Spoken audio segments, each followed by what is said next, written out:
Hello. Well, here we are at 56 Liggins Road in Hazelbrook.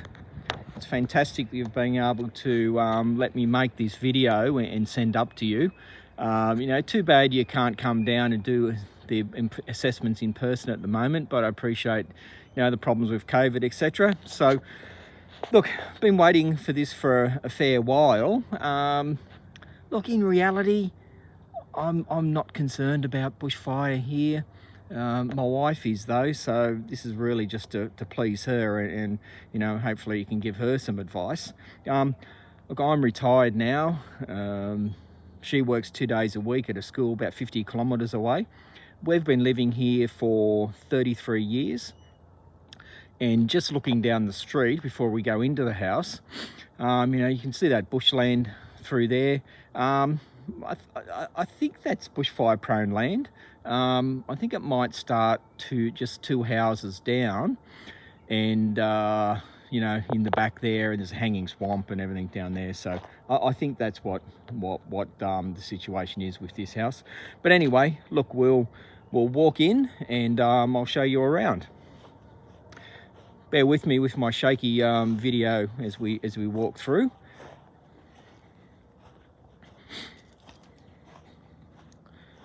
Just coming to the front of the house here. I don't really know I don't know if you can see it. There's a SV. I don't know if that's something to do with the sewer or something. There's a bit of a thing there in my front yard. And just down the next door, there's a hydrant there. But, quite often they've got 2 cars and parking out on the front yard and quite often on top of that hydrant as well. But here we are, front of the house. This place was built in the 1960s and it's had, I think, 4 additions to it over the years. We've done one of those. That area on the left of the house there is something that we put on. And there's been other things, done to it. So just walking in now. Look, I think the garden looks pretty schmick at the moment. Some nice flowers happening. This is a beautiful cherry tree just here. We really love it. Now, so we've had, as I say, 4 different additions, and one of the last things we had done was had the house painted, as you can see. But unfortunately, there's a fair bit of, crap paintwork actually. So it's coming off all our, whatever you call them, architraves, window frames, or whatever they are. So anyway, so be it. But just coming into the front of the house here, sorry about all the shade and different light, but should all adjust. We've got cedar paneling on the front of the house, for this part of the house anyway, and brick ends on like that. The end of the house is actually brick. So just looking around here, unfortunately those bloody camellias in this magnolia, and there's also a I can't remember the name of the other plant, but drops leaves in that gutter all the time, and it's just a pain. I've got to keep cleaning out. But so just starting to walk around the veranda. Just along here actually, at the front here, just recently put all these planting along here. For those who are interested, they're Pittosporum golf ball. And look, we did that so we could actually, prevent stuff getting under the veranda, because we've got blue tongues that live there. They're not out at the moment because it's a bit cold still, but some couple of blue tongues live under there. So I've always been reluctant to sort of close that in. So that's just something that there's a bit of a, something that I like. I want to keep the access to the wildlife. Speaking of which, we had to have a lot of roof repairs done in recent years. I got the ridge cap just done actually a couple of months ago. Got that re-cemented or repointed, whatever you call it, and fixed up up there somewhere. I can show you a better picture from out the back, but a couple of years, often had possums get in in the roof from time to time, and there's been a few holes in there. We had a few water leaks and that sort of thing, so I've had to have that sort of fixed, obviously. So as I say, the garden out the front here's been looking really good at the moment. Oh, no water in that bird bath there though. So planted a lot of these things, and so we really like the sort of look of this front yard, which has really transformed over the last few years. So just walking on the veranda now, just coming around the side here. So walkie. So this is basically how I've been spending my retirement. Just got the camera focus a bit in there for you. So I've been doing a lot of work in the yard. So this is our backyard. As usual, a few bits of storage issues that we have here. Not enough room, although there's only 2 of us in this 4-bedroom house. So this is the backyard, back veranda anyway. So some of the windows there as we come around to the back.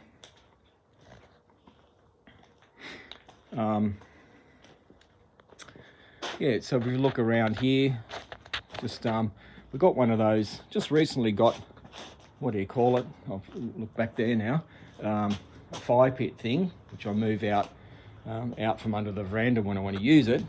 So got a bit of my little wood stack there for the fire pit.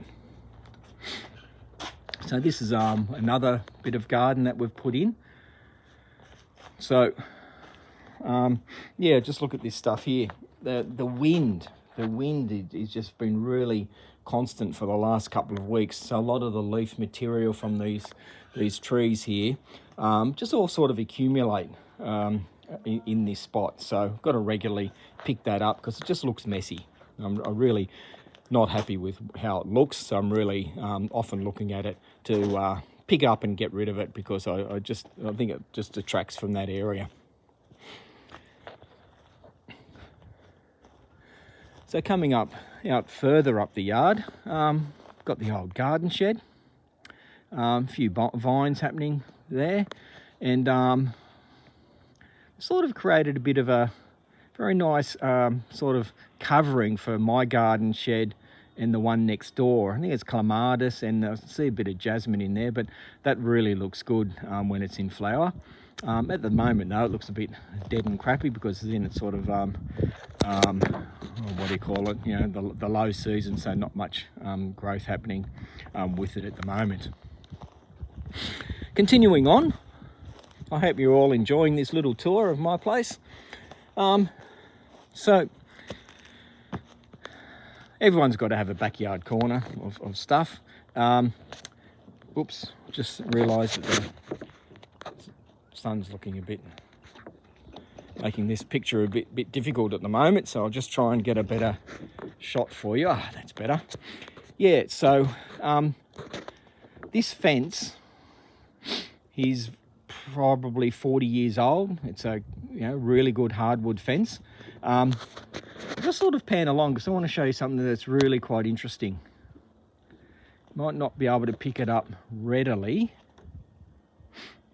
but it's actually a zigzag shape. One of the previous owners here was an engineering professor at Sydney University, and he designed this fence in a zigzag so it would have extra strength in the regular winds that we have here. So in that sense, it's been fantastic because it hasn't fallen down, but because of the posts that he put in, treated pine posts, but the fence itself is pretty dodgy now. So I'm looking to get it replaced, but not sure what to actually use. Yeah, you can see I've got a bit of pile of mulch here and a few of my temporary measures to keep up that fence from falling down.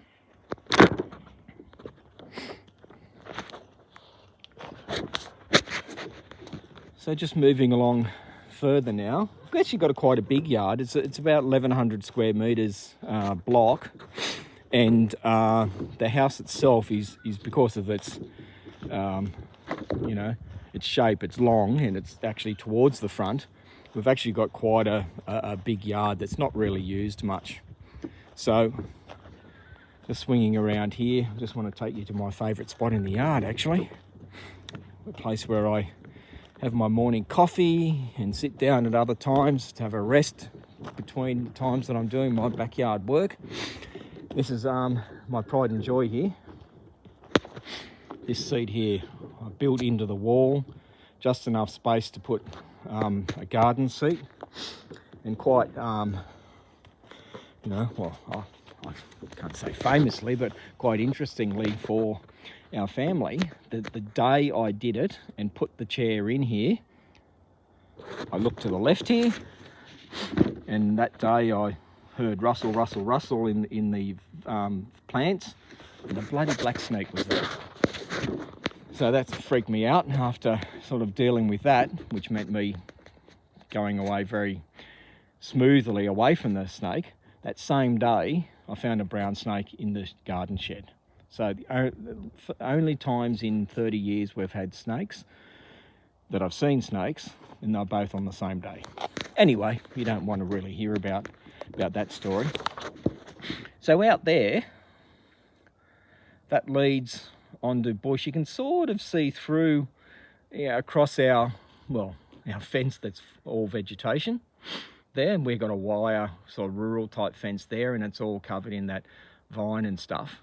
The hanging swamp is just through there, and twice in the 30 odd years we've been here, there's been fires in that hanging swamp, both deliberately lit and both after school time, so it doesn't take rocket science to, well, actually, I think I know who lit one of them, but anyway, that's gone by now.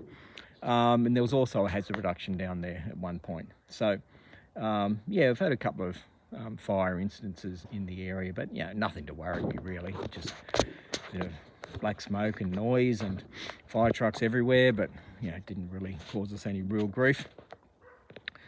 So and down in the back corner, eventually I'll get down there and do something, with that yard. But before I sort of go around the side of the other side of the house, so I mentioned the roof before, or did I? Oh no, actually, I did. I was talking about something else now. We've got our back of the house here is. And because of the angle of the veranda roof, it's really a challenge to get up to it and getting up and clean those gutters. And I'll be frank with you, I've never been up there. So there's probably a fair bit of material that gets into that roof, the top gutter reasonably regularly. The second gutter is a bit more manageable, and I deal with that leaf drop in there reasonably regularly. But anyway, not here to talk to you about all my problems. So walking through my latest bit of work, which is a pathway with my formwork.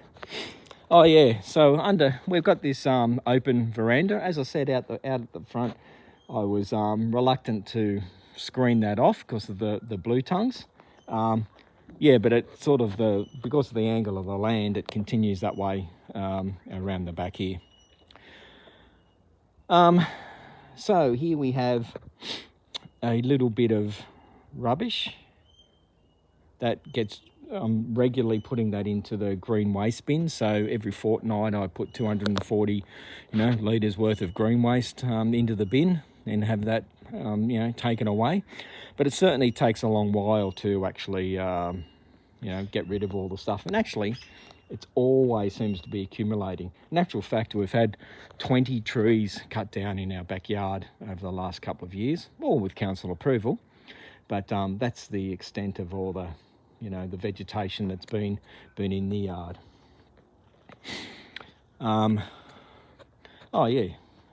if anyone wants some free paving bricks, these old style paving bricks here, and you can see them on the sides here.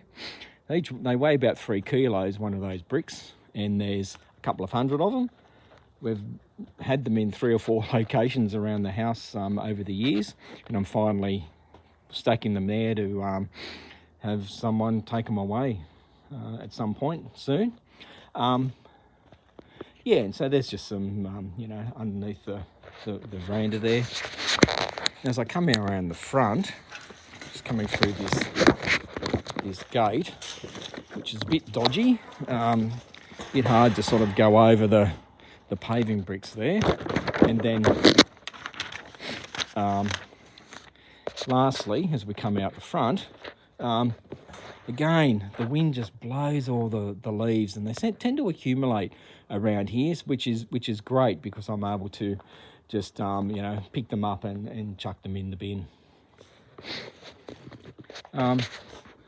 Yeah, the veranda railing and stuff like that. Look, I can't say it was the most expensive veranda railing in the world, so it's a bit dodgy, and just wood rot and stuff. Oh, here's a piece I wanted to show you.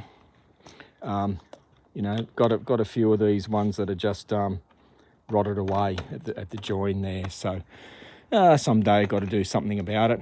Might get, you know, that stainless steel wire or something like that. Yeah, so as we walk up to the front, we're back at nearly at the front gate. So look, I hope you can get an idea of our place and what our issues are from me showing you this. So hopefully you'll be able to digest it and get back to me, you know, in a little while, and we can have a chat. So see you later.